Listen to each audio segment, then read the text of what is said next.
Bonjour, exercice 2.6 TD3 sur les tableaux croisés dynamiques avec des données sur du personnel. Donc dans le premier onglet, vous avez toujours un peu l'énoncé, les tableaux croisés dynamiques qu'il va falloir créer. Et puis dans l'onglet données, vous avez les informations sur le personnel. Donc on va retrouver le matricule, le nom, prénom, la qualification de la personne, sur quel site elle travaille, dans quel bureau qui est numéroté sous forme de pièce avec un nombre, elle est positionnée, son téléphone interne, le salaire qu'elle touche, la variable sexe, sa date de naissance et son âge. La première question, c'est établir la répartition du personnel par site. Donc là, ce qu'il faut comprendre, c'est établir la répartition du personnel, c'est savoir combien on a de personnes. Donc c'est là que le calcul va se faire.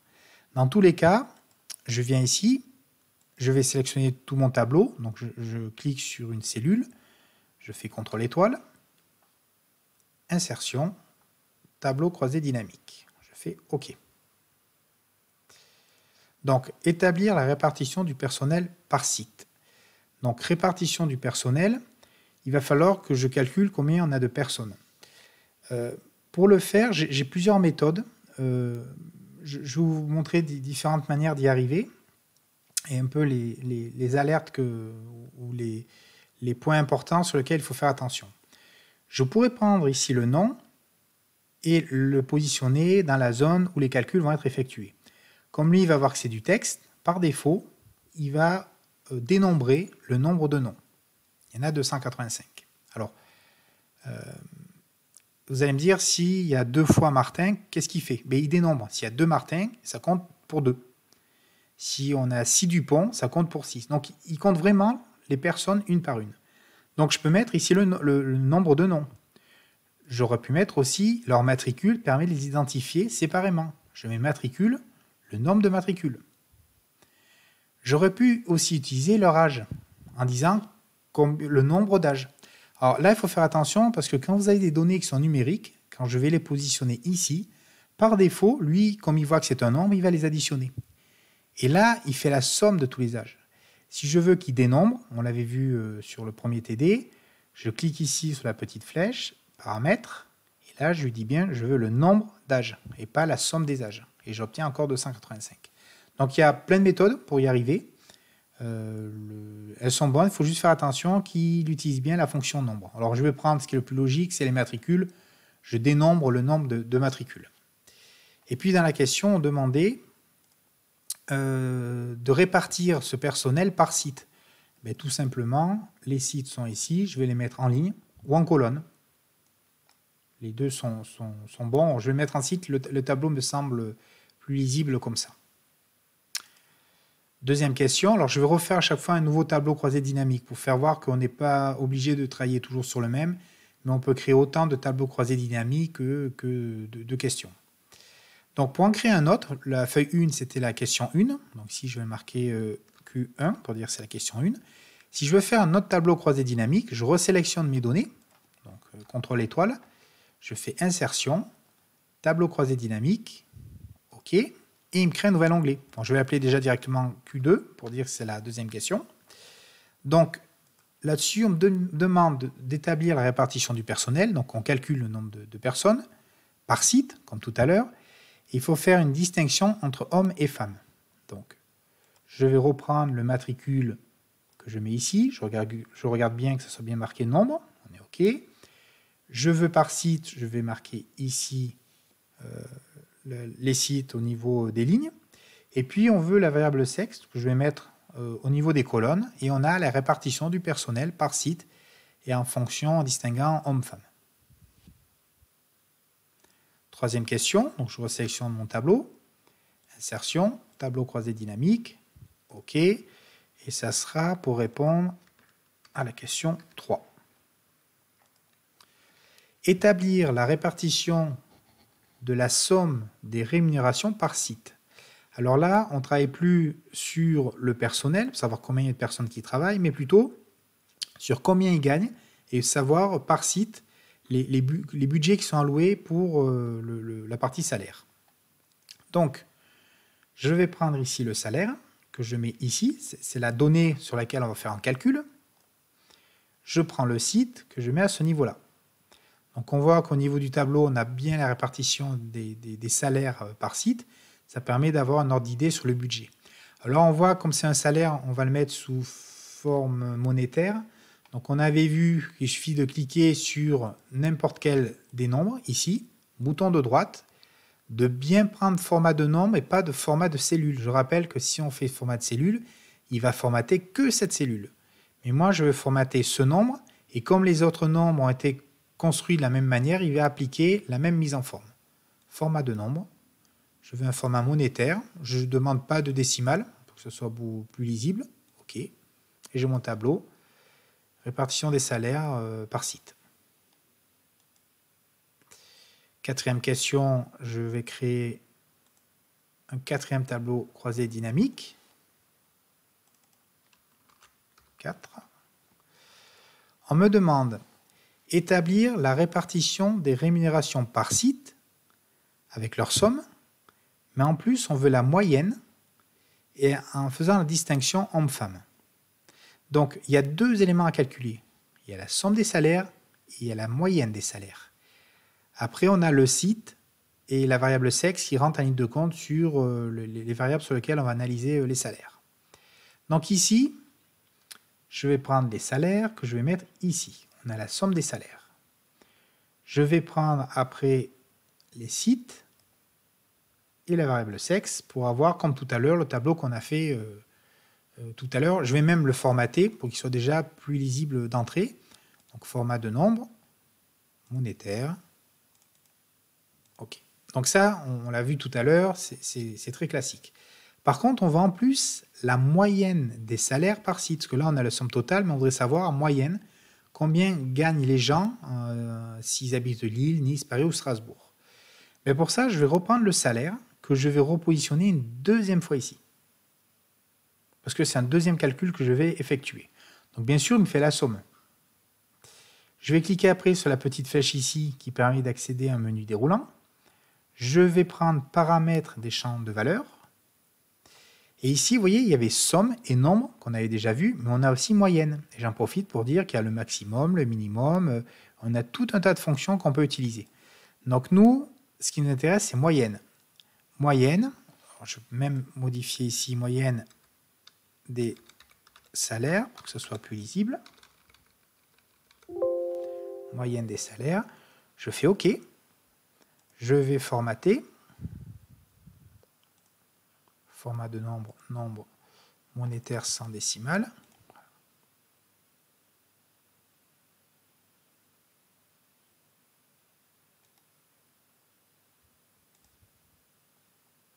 Hop, monétaire. OK. Voilà, format monétaire. On voit maintenant, alors vous voyez à Lille, la somme des salaires correspond à la moyenne des salaires. C'est normal qu'il doit y avoir qu'une personne. Donc, comme il n'y a qu'une personne, la somme totale, c'est 25 710. En moyenne, c'est 25 710. Par contre, à Nice, on voit que la somme, c'est 3 millions et des poussières. La moyenne des salaires, c'est 29 827. Question 5. Donc, pareil, je recrée un nouveau tableau croisé dynamique.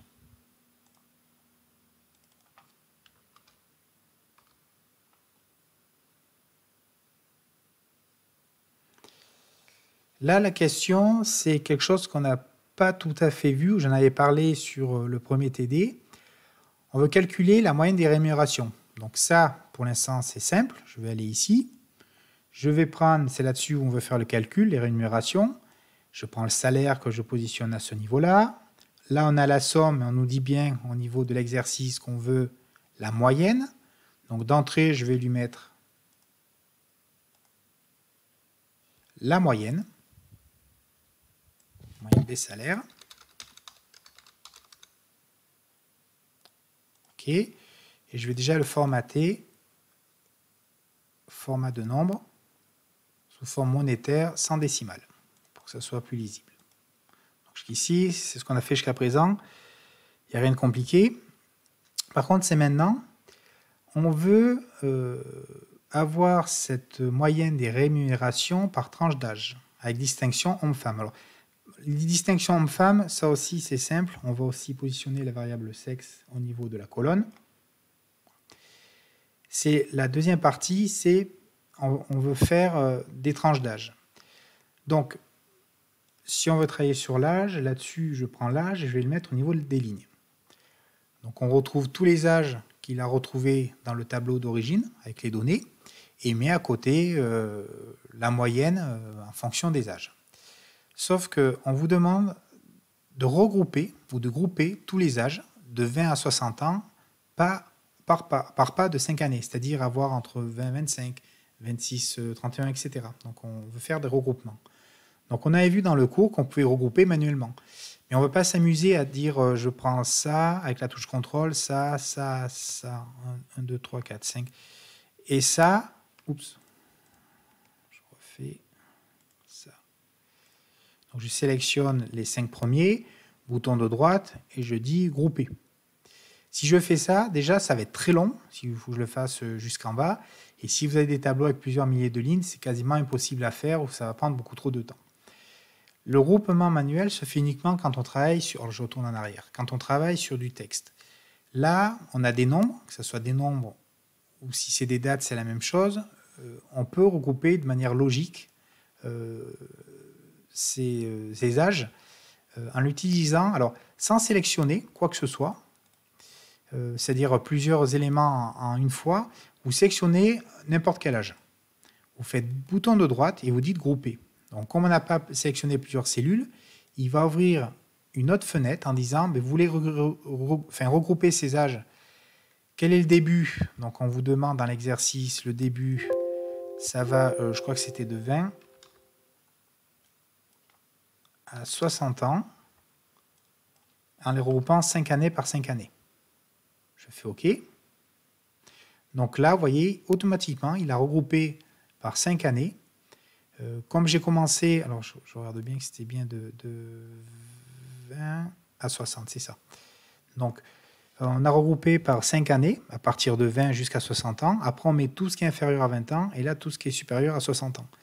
On a fait un tableau croisé dynamique en regroupant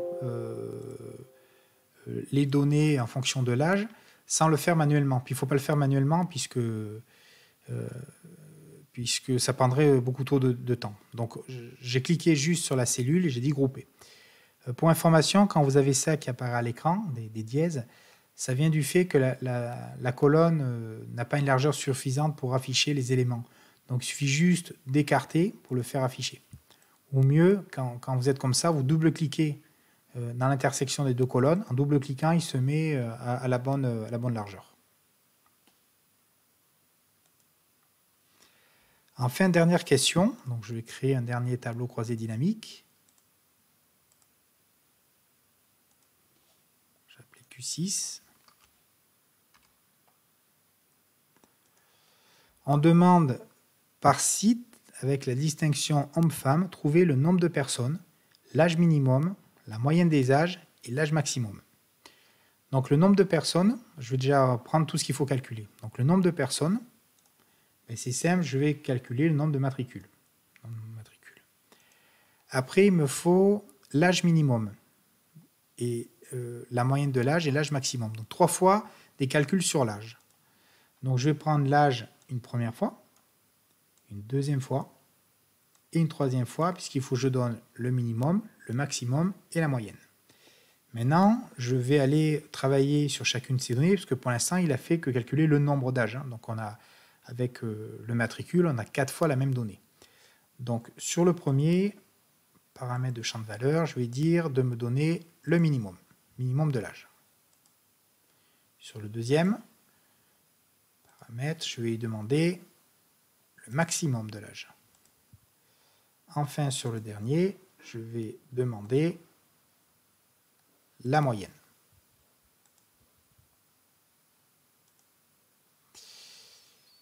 Pour ça, il faut le faire par site et distinction homme-femme. Donc, je vais rajouter ici le site. Et au niveau de la variable sexe, je vais le mettre en colonne. Donc, on a ce qui était demandé en fonction du site, la variable sexe, le minimum de l'âge, le maximum et la moyenne. Si vous considérez ce qui est à droite, c'est des totaux, c'est une information qui n'est pas importante, qui n'est pas lisible pour le tableau, on avait vu que dans création, je peux au niveau des totaux dire je désactive pour avoir uniquement ces éléments.